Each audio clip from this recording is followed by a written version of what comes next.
Claire, au 2 avenue des Vieux Belges. Et oui, ça ne s'invente pas. Comme bac également dans mon lit, s'il vous plaît. Sa chambre étant devenue une buanderie, bureau, fourre-tout.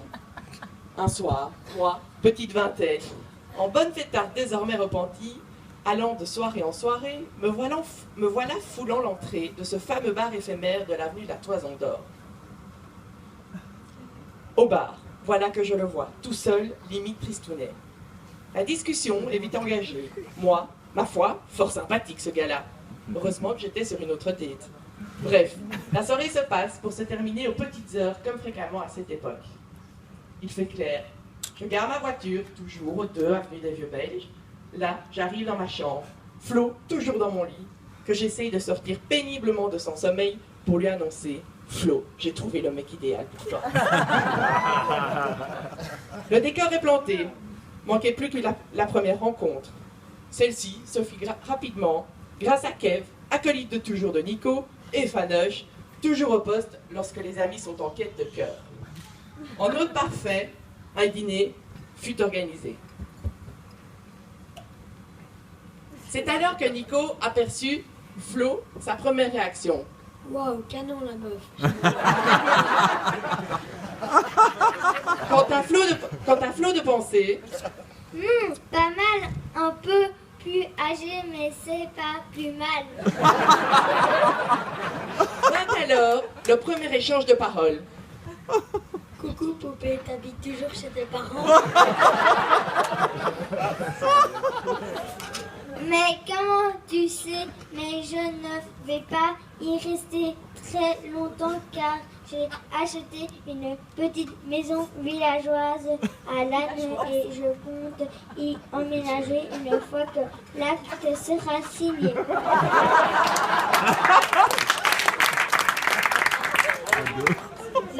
Dingue, j'habite ici entre le Messager et la Mazerine. J'ai tout décoré moi-même, j'adore ça. Mais je m'y sens un peu seule. Ça te dirait de venir y jeter un coup d'œil.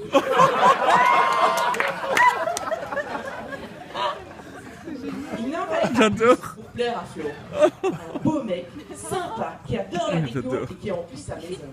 Le soir même, elle connaissait déjà la maison sous toutes ses coutures.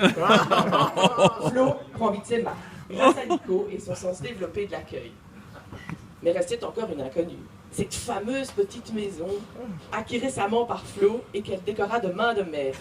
Mais pourquoi, me diriez-vous? Pour y loger une nuit. Car elle se rendit rapidement compte que son prince charmant lui manquait terriblement. Voilà donc les prémices de Flo et Nico.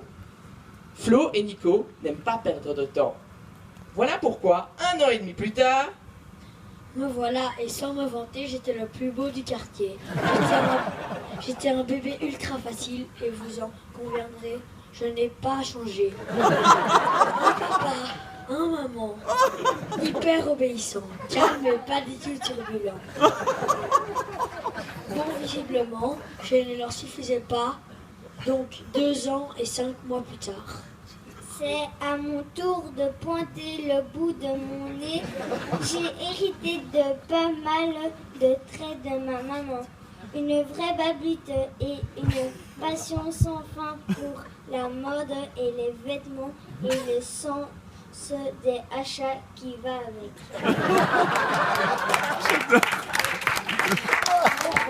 Arrête pas de filmer. Ouais, non, t'inquiète. et voilà, en voilà une jolie petite famille qui coule des jours heureux au Margot avec ses petits nuages, qu'ils soient cumulus inoffensifs ou parfois des orages passagers. Le climat est, il faut l'avouer, assez très agréable au Margot. Mais qui sont ces deux personnages qui nous réunissent tous aujourd'hui? Nico, c'est à la fois le chaud et le froid, le nord et le sud, le yin et le yang. Bref, on ne sait pas toujours sur quel pied danser, mais ces contraires font de lui une personne entière sur qui on peut compter les yeux fermés, toujours prêt à nous rendre service, même les plus épouvantables. Kevin en sait quelque chose, une vague histoire de vélo à reprendre sur le retour de l'île de Ré. Bref. Nico est un sage et franchement, c'est bien ce qu'il faut à Flo. Il est des plus accueillants, qualité indispensable quand on tombe sur une belle famille comme les Braillard-Groseille. D'ailleurs, je ne t'ai jamais assez remercié lorsque j'ai élu domicile au Margot. Pas une fois, mais 2 fois avec mes bagages et petite amie de l'époque. Ça, il fallait le faire. Nous accueillir sous ton toit alors que nous n'étions pas des modèles de sagesse et de tranquillité. Chapeau bas. Le temps a peu d'effet sur toi, Nico. Au plus les années passent, au plus tu deviens canon. Un beau-fils rêvé, un tonton d'exception et un beau-frère en or. Nico, continue à t'occuper de nous tous comme tu le fais. Quel plaisir de partager ta table et tes conversations. Et surtout, merci pour tous les bons conseils dont tu nous fais tous profiter. Flo, que d'émotions lors de l'écriture de ce discours. Pas un jour ne passe sans que nous nous téléphonions. Dans la jungle de la vie, Flo, tu es mon calme. Ton franc-parler et ta spontanéité qui nous font tous marrer, mais qui sont des attitudes devenues tellement rares et pourtant fondamentales. Toi, tu traverses le temps égal à toi-même et ne t'encombre pas des non-dits et des « il faut être comme ci, il faut être comme ça ». Les années défilent, mais notre complicité ne fait que grandir. Ma plus grande confidente, mon mur des lamentations, je dois bien avouer que tu fais partie de mon équilibre quotidien. C'est bien joli tout ça, mais ça n'a pas toujours été le cas. Notre pauvre maman, elle en a vu. Des poursuites affolantes dans toute la maison avec des objets des plus insolites, dont le balai était notre favori. Flo et moi, on s'est même frotté à la discipline tellement gracieuse du catch.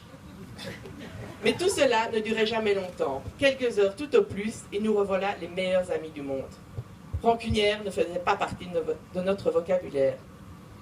Et puis voilà le moment où tu quittes le toujours fameux 2 avenue des Vieux Belges, que la vie est devenue plus triste sans toi, sans tes commentaires sur tout, tes péripéties de l'époque et tes sautes d'humeur.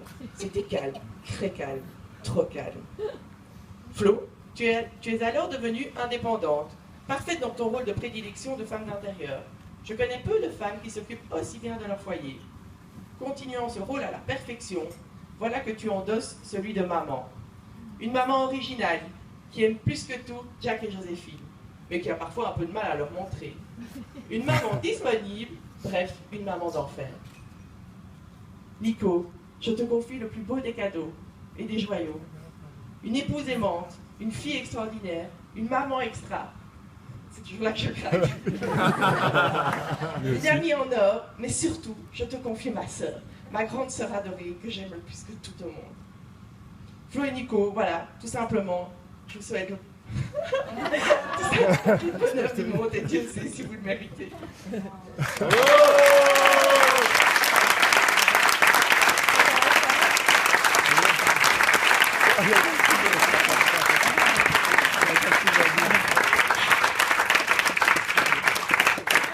Je suis content que vous vous mariez, je vous aime. Je t'aime, papa.